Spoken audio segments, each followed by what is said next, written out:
I'm Cameron, 35 years old, and if you ever thought the toilet paper business was a soft gig, think again. My brother Alex and I inherited this essential empire from our parents. They passed down more than just machines and inventory. They entrusted us with a legacy we're determined to expand. I manage our flagship operation in a bustling metropolis, while Alex oversees another branch in a neighboring city. Despite the distance and our respective roles, when Alex visits, it's not just about numbers and projections. We take a moment to reflect on our humble beginnings, with our parents looking down on us, hopefully nodding in approval wherever they are. The branch runs smoothly under my leadership, supported by my deputy, John. John's one of those rare gems who doesn't just get the job done. He gets me. Cameron, this idea is going to launch us to the moon, he'd say with that grin.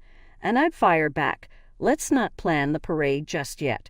We were in sync, pushing limits and breaking records. Then Mark strolled into our world, fresh-faced and sharp as a tack, our new sales director.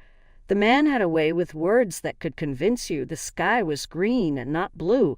It wasn't long before his professional charm turned personal. "Andy, you and I, we're not just making waves here," he said, his gaze steady, a challenge in his eyes. I laughed, thinking he was joking. "Mark, what's next?" "Running for president," he countered, that ever-confident smirk playing on his lips. "We're dynamite together. Let's not waste what we've got." It was unconventional, to say the least, but then again, so was I. "All right, Mark, you've got yourself a deal," I said, shaking his hand as if we were closing another business deal. That handshake sealed more than just our personal future. It felt like a new chapter for the business, too. We moved into a sprawling house, the kind you see in magazines, and think no one actually lives like that. But we did, surrounded by luxury. Our days filled with both love and the relentless pursuit of success. Life was good, better than I'd ever imagined. A year into our whirlwind of a life, the unexpected news dropped. I was pregnant. Over the moon, I was bursting with a kind of joy you read about, but never truly understand until it hits you. Mark, ever the strategist, laid out a new plan. "Cam, listen, this kid deserves all of you. How about you take a step back from the hustle, just for a bit?" His words hit me sideways. "Step back and do what, Mark? Sit around talking to my belly?" He chuckled, that smooth operator. "Not just that. You'll prep for the MVP's arrival. It's temporary. I'll keep you in the loop on everything, promise." Something about the way he said it, with that calm certainty, made me cave. "All right, but you better not turn my branch into a circus," I said, half joking, half serious. Mark took over the reins at the branch, and I embraced the pregnancy journey, but it wasn't all smooth sailing. The clinics became my second home, every visit, every checkup adding to the anxiety. 6 months down the line, moving around got tougher. My body wasn't mine anymore, and even driving felt like a marathon effort.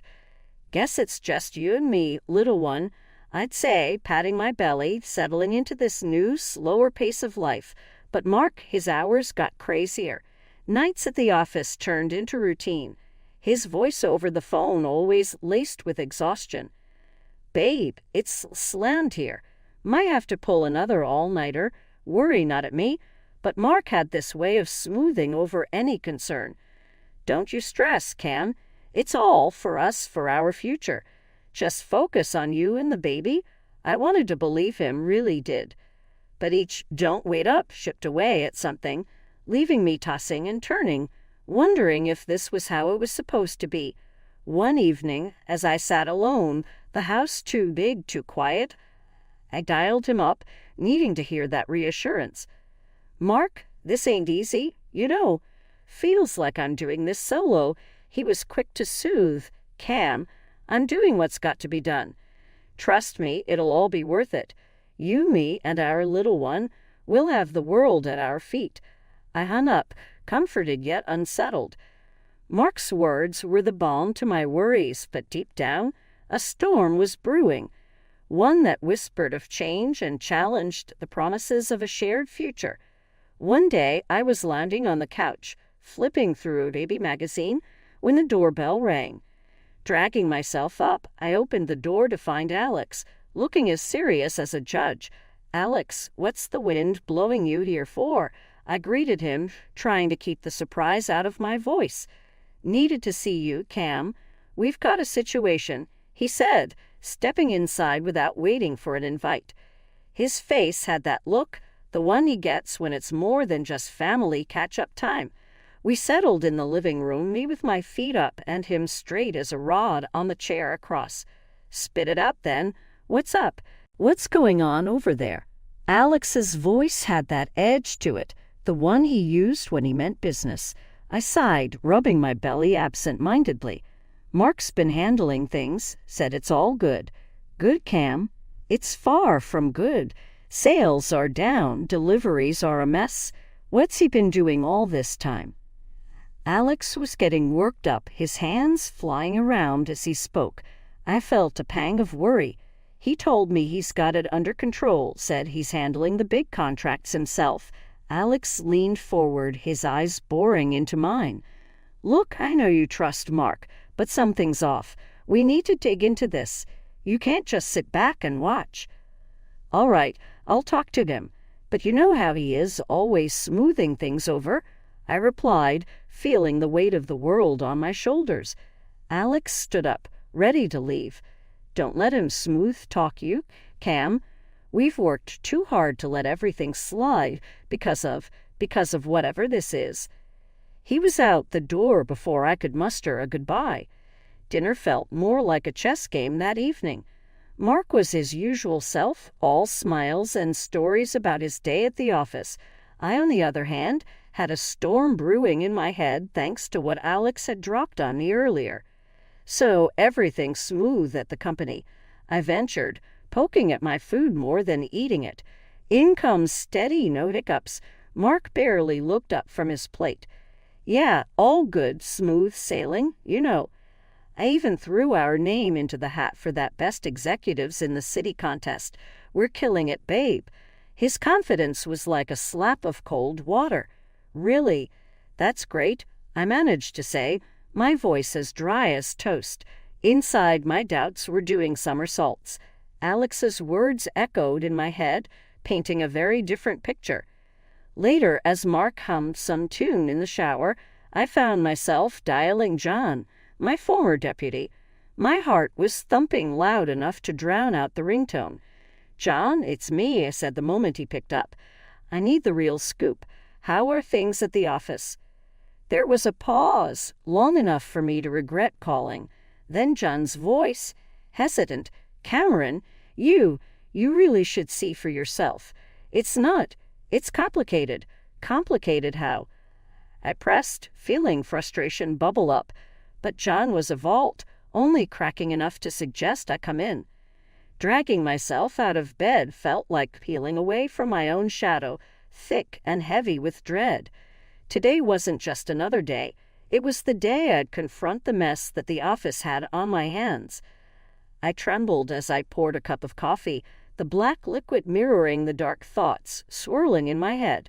"Morning, love." Mark's voice sliced through the silence of our kitchen, too cheerful, too oblivious. Forced a smile, my heart pounding against my chest like a drum. "Morning. Busy day ahead, always. You know how it is, big moves, big deals." He was full of it, puffing up like a rooster in a henhouse.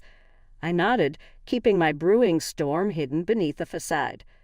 I waited until Mark left the house and then got into my car. The drive to the office was a blur, my grip on the steering wheel tight, knuckles white as bone. The closer I got, the more the reality set in. This was it, the moment of truth. John was waiting for me, his face a map of worry lines.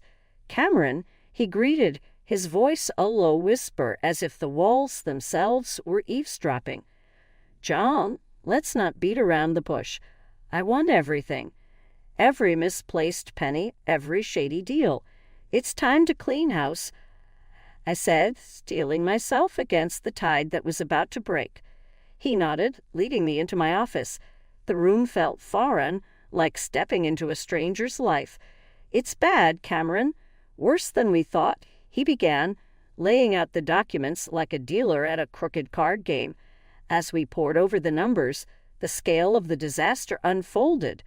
Mark's been playing fast and loose with the finances and his team, a bunch of cronies, clueless about our operations. "They're bleeding us dry." John's voice was thick with disgust. Anger bubbled up inside me, a volcano ready to erupt. "And the contracts? Tell me we haven't lost the Johnson account." John's silence was an answer louder than words. As the revelations about the company's state unfolded, John dropped another bombshell that cut deeper than the rest. "Mark hardly ever here, Cameron. Matter of fact, he ain't here now," he said, his voice a mix of frustration and disbelief. That piece of information hit me like a freight train. My mind raced as I pulled out my phone, dialing Mark's number. He picked up after a couple of rings, his voice echoing through the speaker. "Hey, babe, what's up? Where are you?" I asked, my voice steady despite the storm brewing inside me. "At the office, drowning in work. Where else would I be?" He sounded casual, too casual. After I hung up, I turned to John with a firm resolve. "Don't tell Mark about this call. Let's stay calm until we decide our next move," I said. John nodded, clearly grasping the seriousness of our situation. "What's the plan, boss?" Taking a deep breath, I started thinking intensely. "First, we secure our contracts.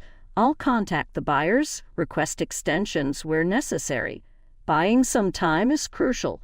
After days of sleepless nights and endless worry, the morning brought with it a steely determination. Today was the day I confronted whatever challenges lurked in the shadows of my company and my marriage. I had arranged to meet the private investigator I hired, someone discreetly recommended by John. I found myself in a nondescript coffee shop, the kind where secrets are traded over cups of bitter brew. The PI, a gruff man with eyes that had seen too much, slid a manila envelope across the table to me.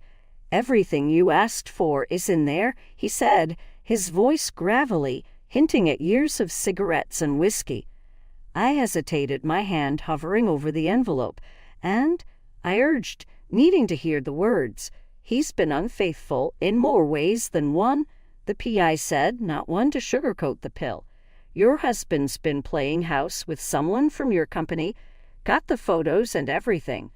My heart sank, a mix of anger, betrayal, and an odd sense of vindication swirling inside.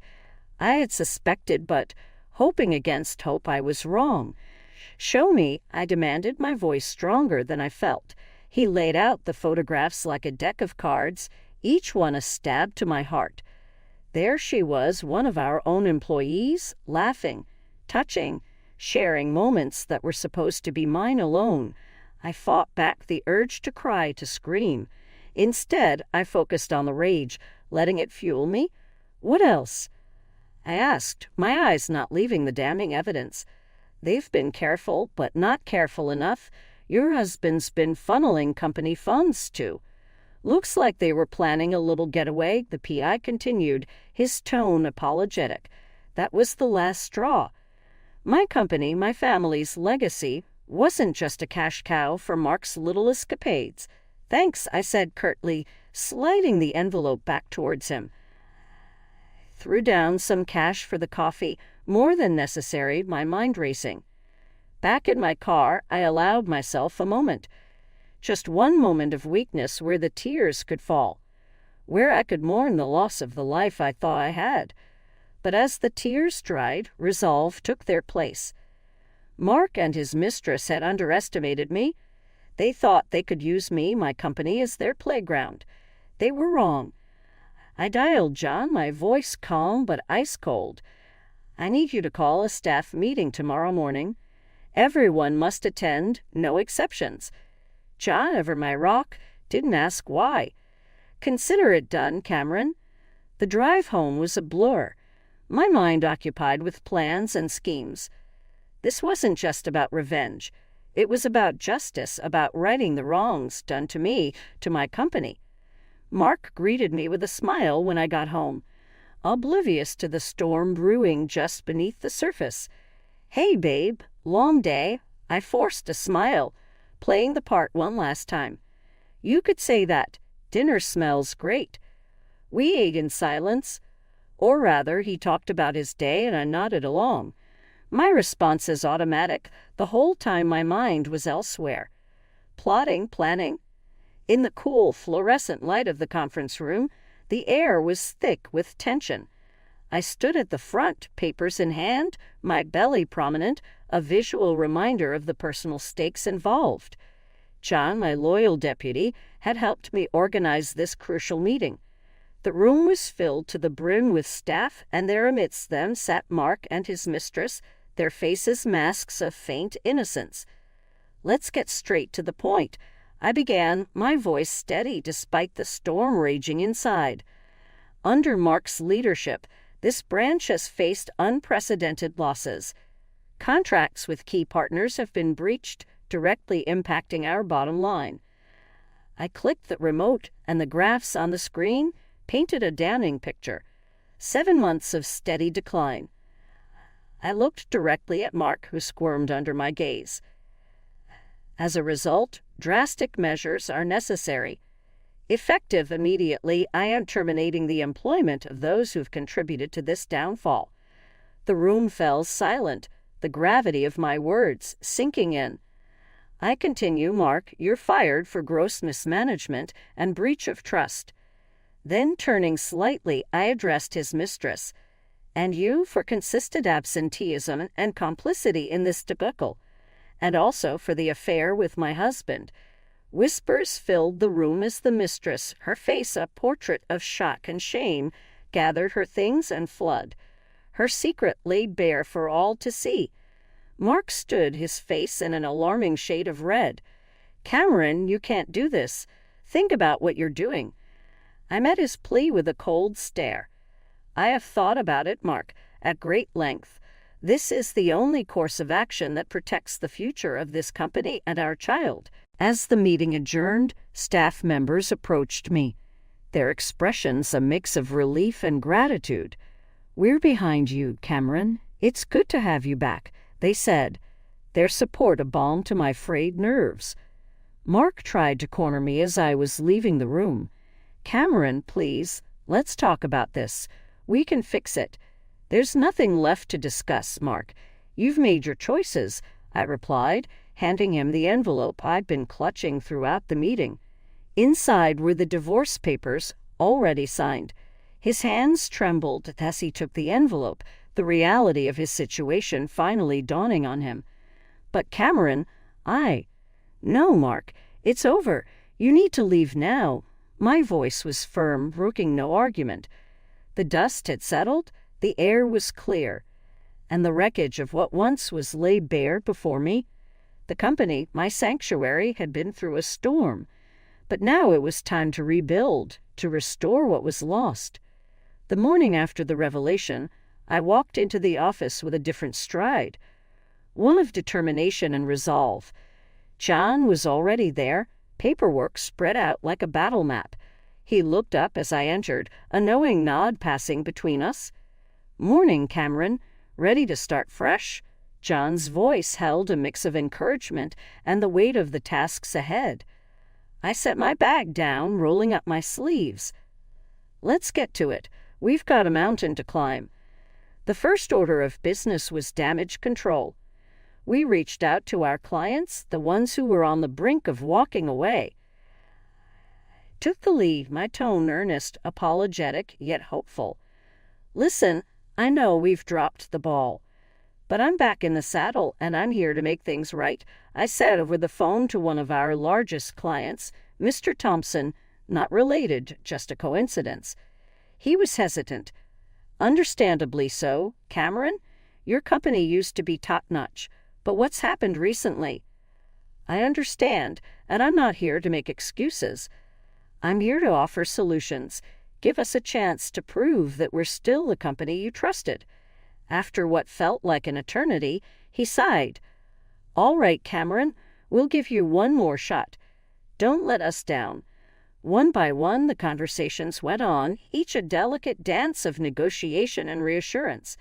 The relief that followed each retained client was palpable, a balm to the open wounds of betrayal. Jan and I then turned our attention to the team. The office was quieter now, the air missing the familiar buzz of productivity. The employees that remained were uncertain, their faith shaken. "I know you've all been through a lot," I addressed the gathered team, my voice echoing slightly in the half-empty office. "And I can't undo what's been done, but I can promise you this, we're going to come back from this stronger than ever." Murmurs of agreement filled the room, a flicker of hope igniting in their eyes. "We're going back to basics, focusing on what made us great. It's going to take all of us pulling together to get there," I continued, my gaze meeting each of theirs. The team rallied, the sense of purpose rekindled. We dove to work, the days blurring into nights as we charted our course back to stability and growth. My baby boy Lucas became the new center of my universe the moment he arrived. Deciding to work remotely was the best decision for us both. Keeping the balance between being a new mom and steering my company back to success. Alex, my rock through all this turmoil, started showing up more often. Not just for business, but to be there for me, for Lucas. "Sis, you're not alone in this. We're a team, remember," he'd remind me every time he stepped through my door. Groceries in one hand, toys for Lucas in the other. The divorce from Mark was a clean cut, much needed. The court didn't just grant me the divorce, they made sure Mark paid up for his deceit. Every penny he took from the company, every heartache he caused, he had to compensate. "I'm sorry, Cameron. I truly am," he pleaded, trying to salvage whatever he could. But my mind was made up. Lucas needs a role model, not a reminder of betrayal. I told him, closing that chapter of my life for good. Adjusting to life as a single mom wasn't without its challenges. But with a nanny's help, I found a new rhythm. Working half days meant I could dedicate my mornings to Lucas and my afternoons to the company. This balance brought a sense of peace and purpose I hadn't felt in a long time. Trust once broken is hard to rebuild. I learned it the hard way. "John, we're tightening the ship. No more blind faith," I told my deputy over one of our many video calls. "Every decision runs through me, clear as crystal." "Cameron, you've got this," John assured me, his loyalty never wavering. The company wasn't just surviving, it was thriving, growing in ways I hadn't imagined possible in the wake of such betrayal. As the seasons changed, so did the chapter of my life. Sitting in the office that once felt like a battleground, it was now a place of peace, growth, and new beginnings. The latest gossip around the water cooler wasn't about market shares or business deals, but rather the poetic justice life had served. My ex-husband's mistress, abandoned and divorced, her tale was a stark reminder of karma's long memory. The phone buzzed occasionally, Mark's name flashing on the screen, each call more desperate than the last, seeking forgiveness or perhaps a way back into the life he'd betrayed. With each attempt, my resolve only strengthened. Culminating in the moment, I hit block, severing the last tie to a past best left behind. Lucas, with his boundless energy and laughter, filled the apartment with a light so bright it overshadowed any remnants of darkness from those tumultuous times. Each day with him was a gift, a new adventure, a chance to shape a future defined by love, integrity, and the lessons learned from the hardships we'd faced. Alex dropped by more often, each visit bringing not just his presence, but a reinforcement of the bond we shared, a bond that had weathered storms and emerged unbreakable. "You're doing amazing, sis. This little guy is lucky to have you," he'd say, ruffling Lucas's hair, earning a giggle in response. "Yeah, we're doing just fine, aren't we, buddy?" I'd respond, looking down at Lucas with a heart so full it felt like it might burst. The business wasn't just surviving, It was thriving. With Alex and John by my side, we tackled challenges with renewed determination, turning obstacles into growth opportunities. Watching my son sleep in the quiet night, I whispered a promise into the darkness. I vowed to always move forward, to face each day with courage, and to never lose sight of the joy and love that